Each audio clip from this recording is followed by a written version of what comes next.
Well, I'd have to see kind of what they're talking about. But look, guys, this is not rocket science, okay? You do not have pornographic materials in elementary school or middle school or any...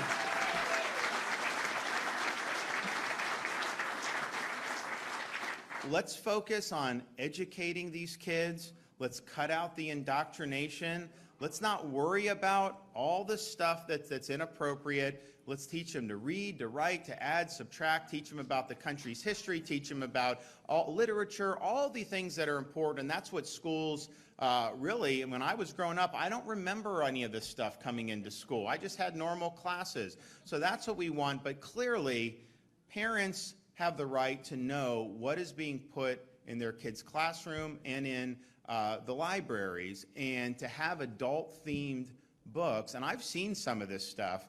You know, a lot of the media, they don't want to actually describe what's in some of this stuff, but this is very graphic. Some of it involves pedophilia, unfortunately, in some of the books that have been identified throughout the country. And so that's just inappropriate. So I think that you know what's age appropriate. Our Department of Education, you know, we actually put out a reading list. You'll hear in the media saying Florida is banning books. Like, we haven't banned a single book. I don't know where they're getting that.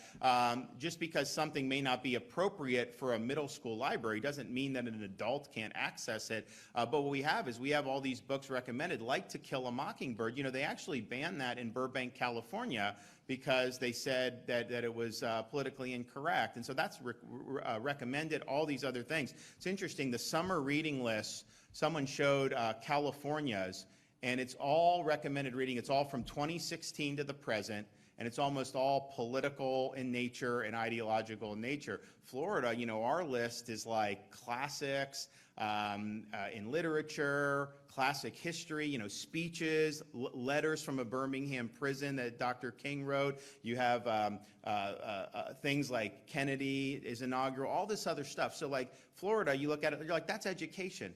You look at this other stuff with California, you're like, they're pushing an agenda. That's all they're doing with this. All right, guys, thanks so much. God bless.